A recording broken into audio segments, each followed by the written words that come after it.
Welcome back to another Chronolara video. Today we're going to be doing a paper walkthrough. Now this paper is actually the paper I sat this summer, June 2025. This is the Early Elizabethan England paper and I received 32 out of 32 on this paper, which is full marks. So we're going to see what I did.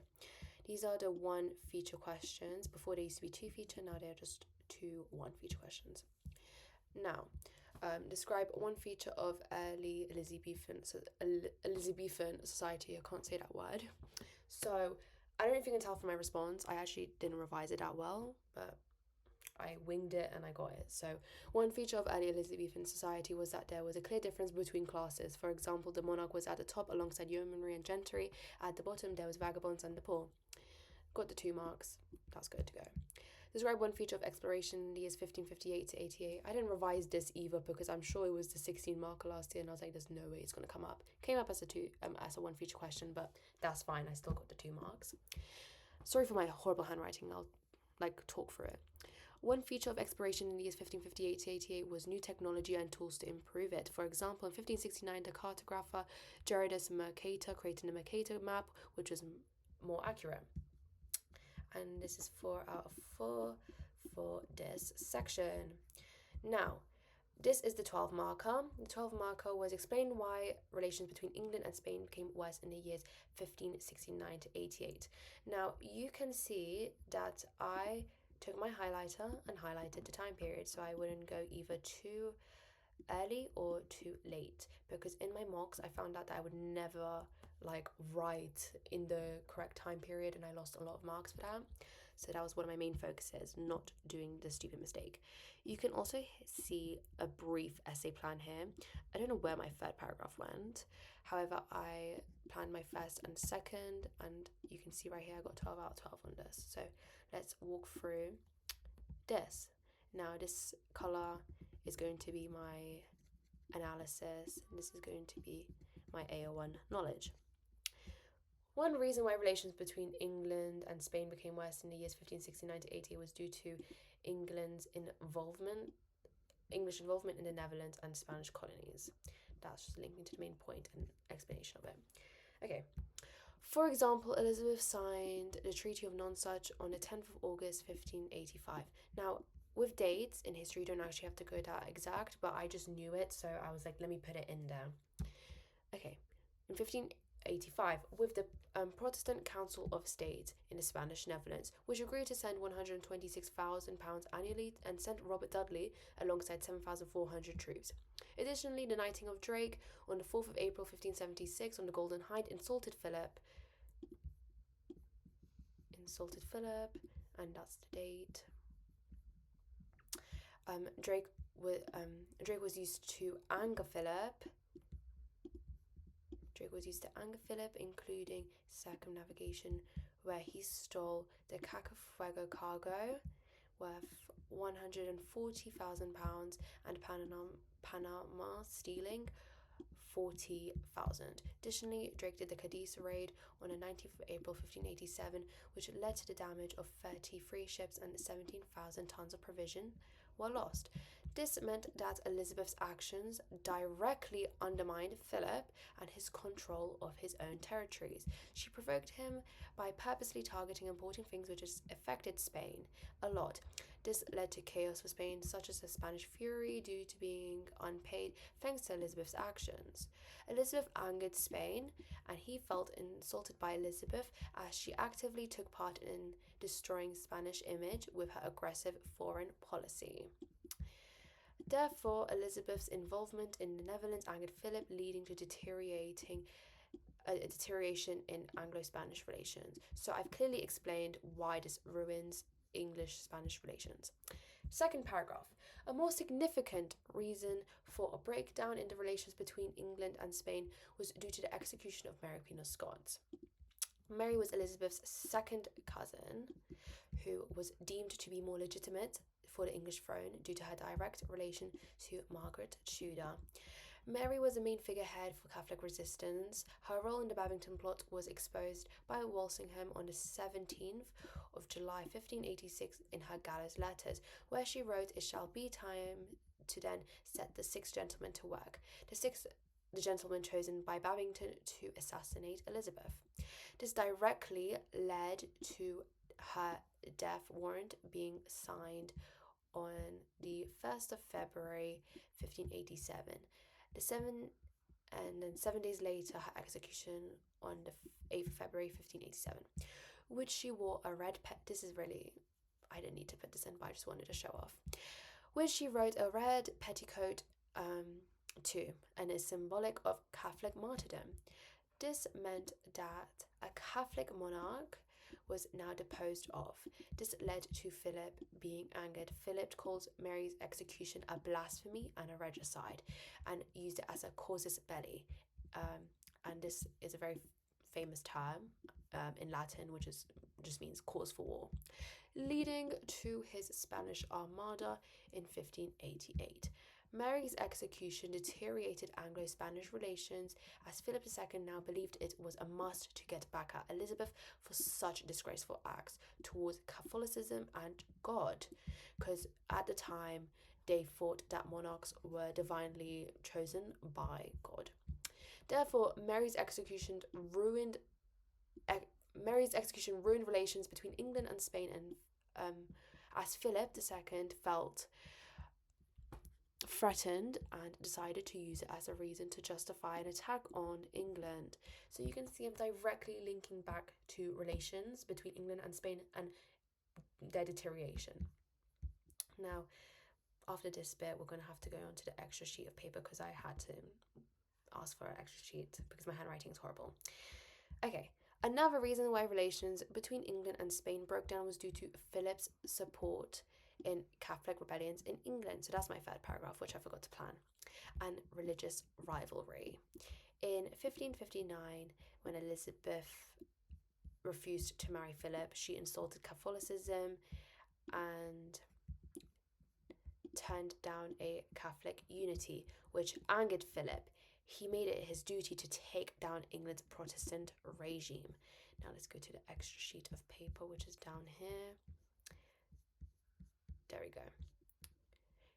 In the Rodolphi plot in 1571, Philip agreed to send the Duke of Alba alongside 10,000 Spanish troops. Elizabeth already feared Alba due to his violent suppression of Protestants, executing 1,000 in the Netherlands. Additionally, in the revolt of the Northern Isles on the 19th of November 1569 at Hartlepool, the rebels awaited Spanish help. Although both times Philip did not stick by his word, his presence in the plots triggered Elizabeth and her anger. This meant that Elizabeth felt insulted by Philip and felt as if he was attempting to undermine her authority. You can see I'm literally saying how this is ruining relationships, and yeah. This led to Elizabeth attempting to belittle Philip via raids and attacks on Spanish colonies, leading to deterioration in relationship and a less likelihood of cooperation.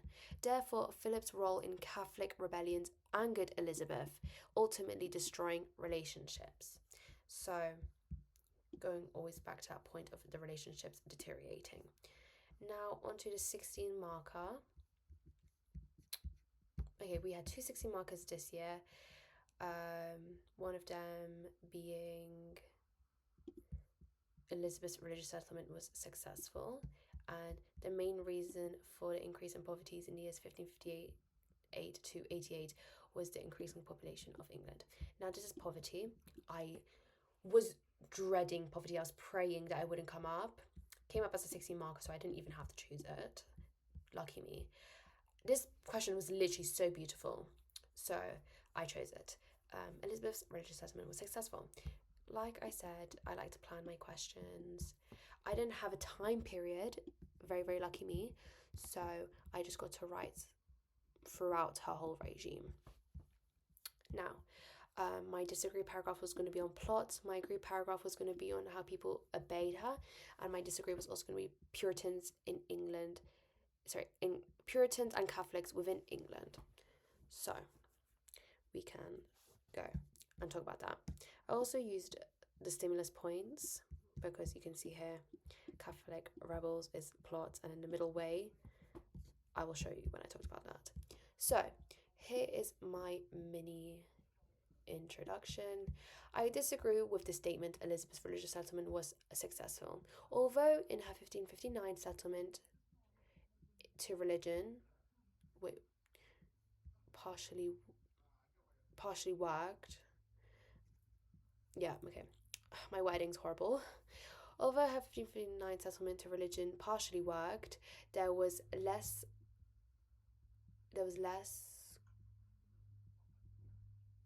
Don't know what that says, guys.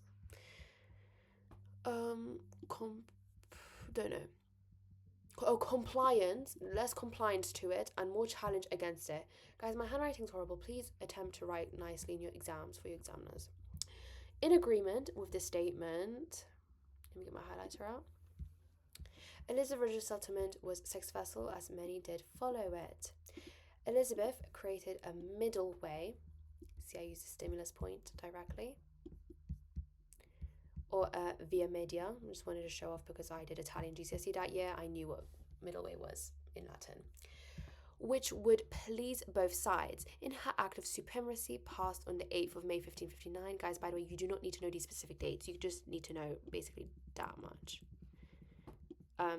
She did not call herself the head of the church, instead the supreme governor of the church, so that Catholics would not think that she was attempting to undermine the Pope's authority. We're just explaining the success. So, the choice of wording meant that there was no backlash. This meant that both sides could be happy with who runs their church. Protestants would be pleased that she was following Protestantism, and Catholics would be happy that she would be happy with the fact that she is not disrespecting the Pope in Rome, a key figure in Catholicism. Moreover, Elizabeth successfully pleased the Catholics, who she feared would be most displeased with her and pose resistance. In her act of uniformity, passed on the 8th of May 1559, it stated that all churches must display a crucifix and clergy must wear vestments. This meant that Catholics were pleased that in their services, big parts of their faith would be included. This is kind of like both colours. This led to a reduced likelihood of facing extreme Catholic resistance, which would then require suppression, which could make martyrs. Wait, let me read that out again. This led to a reduced likelihood of facing extreme Catholic resistance, which would then require suppression, which could make martyrs, which Elizabeth wanted to resist, to not cause, obviously. She wanted to avoid making martyrs. Elizabeth felt relieved that the biggest worry to her settlement could be pleased. Demonstrating success, see, that is very, very linking back to the question focus, and a well thought out plan to settle religion. Therefore, Elizabeth's religious settlement was somewhat successful, and there were many examples of Elizabeth's religious settlement was somewhat successful. There was many examples of challenge towards it. So what I did throughout my 16 markers was make mini conclusions. Now, I said it was somewhat successful, however, my main argument is still in this paragraph. There were many examples of challenge towards it, and I say somewhat. My link is not always going to be linking back to this focus of the paragraph. It's also going to link back all the way to my own opinion. My teacher said I should be making mini conclusions at the end of my paragraphs, so I think it's something you guys should attempt to do as well. Goodness me, just because I can't read my handwriting means this video is not heading down the right path. Anyways, in disagreement, Elizabeth's religious settlement was not successful, as it sparked desires to overthrow her through plots and rebellions. For example, Thomas Percy Earl of Northumberland, and Charles Neville, Earl of Westmoreland, were Catholic nobles who opposed Elizabeth's settlement of religion. In 1569, they launched the Revolt of the Northern Earls in an attempt of restoring Catholicism. On November 14th, 1569, they took Catholic Mass at Durham Cathedral and banned an English prayer book, which went against the royal injunctions, which was signed on the 24th of July 1559, set up by Elizabeth's Secretary of State William Cecil, which required churches to display an English Bible and Erasmus's paraphrases. This meant that the rebels directly insulted the royal injunctions of Elizabeth's religious settlement, because we know from the religious settlement there was 3 sections: Act of Uniformity, Act of Supremacy, and the royal injunctions. This led to, on the 16th of December 1569, my birthday, the rebels dispersing and Elizabeth holding mass executions from January to February 1570, executing over 600 rebels. Although Elizabeth controlled this, it still posed a threat to her reign. So I'm still explaining how it shows the unsuccess of the religious settlement. As a really, what does that say? Yeah, as a really something monarch, whatever. Therefore, Elizabeth's religious settlement was not successful as it faced Catholic resistance, and which could risk her reign and destroy her. I think that's what it says. Okay. Another reason in disagreement was the challenge from Puritans and clergy in England. Many Puritans believed that the crucifix was superstitious, this is a fact, and should not be up in churches, but they took it a step further when they refused to wear the vestments.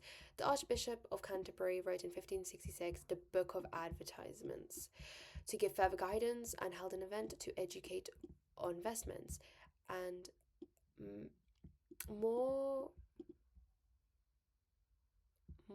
I don't even know what it says. 37 out of 110 did not attend, leading to Elizabeth firing them. This meant that Elizabeth's religious settlement openly faced resentment and resistance, especially from those who she meant to trust. Moreover, the Act of Supremacy added an oath of supremacy in June 1559. Swearing allegiance to accept Elizabeth as supreme governor. A key Marian bishop, Charles of Bourges, I don't even know why I said this, refused this and was later removed in August 1559. This led to Elizabeth having to be stricter to reinforce her standards. This demonstrates a lack of obedience towards Elizabeth and her settlement. Therefore, Elizabeth's religious settlement was not successful, as even key figures in churches refused to follow it. And my conclusion is on an extra sheet of paper. In conclusion, Elizabeth's religious settlement was successful in some aspects. However, it wasn't entirely respected. So in my conclusion, I am showing praise to the other side of the argument. However, so I'm showing that I can be conceptualized and I have a wider range of thinking. However, I'm still strong in my own argument. Elizabeth managed to assert authority and dominance in times of resistance. However, that did not stop it. Throughout her reign, there were many attempts to dethrone her, even when she showed that she would suppress it. For example, in the Parry plot of 1585, and the Ridolfi plot of 1571, and the Throckmorton 1583, and the Babington 1586. So I'm showing many examples of where it fails. So everything I didn't talk about in my main body paragraphs, I somehow subtly brought it up in my conclusion. Your conclusion is very, very important. A lot of people neglect it. Please do show attention to your conclusion. These constant attempts emphasize the lack of success in her religious settlement. Oh wait, let me highlight these in purple. Yeah, so this is just all evidence. See, I'm still bringing evidence in my conclusion. Okay, settlement as all of these plots are all of these plots have one motive, that being religion. Her religious settlement made her susceptible to disrespect from Catholic nobles in the government and Puritan clergy. The entirety of her reign's struggles were mainly fueled by resentment from her religious settlement. Even Catholic powers abroad strongly opposed her religious settlement, like Philip II using as a main motive for launching his armada. Therefore, although it can be argued Elizabeth's settlement was successful, I disagree that it was due to how it failed many times and caused her more issues rather than good. Now that's my 16 marker. It's very argumentative, and I look at different arguments. So I'm looking at different sides of the argument. I'm also bringing in evidence in my conclusion as well. However, this is not required. However, if you have missed any evidence that you still know in your main body paragraphs, bring it in your conclusion. I am not neglecting my conclusion. This is really, really important. I have a well thought out and conceptualized conclusion. This separates you from other candidates, because a lot of candidates actually don't even get onto their conclusion. So please make time for your conclusions. I've noticed that for me, when I had bad conclusions, I was always stuck at 14, 13, 12 out of 16. As soon as my conclusions were improved, my marks for analysis were boosted. So your conclusion is both analysis and in some sense also factual, because you can bring in some evidences. 16 marker as well. I'm really examining both sides of the argument, and that's what leads to a 16 out of 16 response. Obviously this paper, there's no spag marks. So yeah, now looking at my 12 marker, let's go back to it. My 12 marker, I am really pointing out how,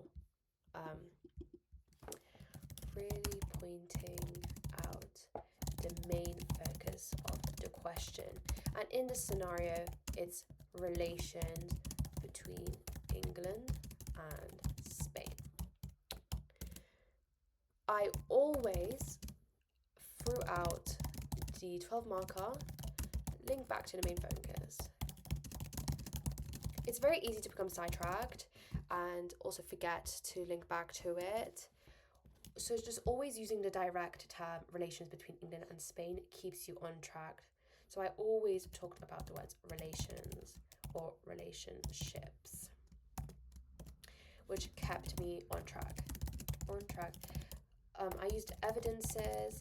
I did not only just stick to the stimulus points. I went above and beyond from the stimulus points, because I don't know if you know, if you read the mark schemes, you are actually capped at a certain amount of marks if you can only link back to those points. Like I said, analysis of events. I did this through this meant that, and this led to.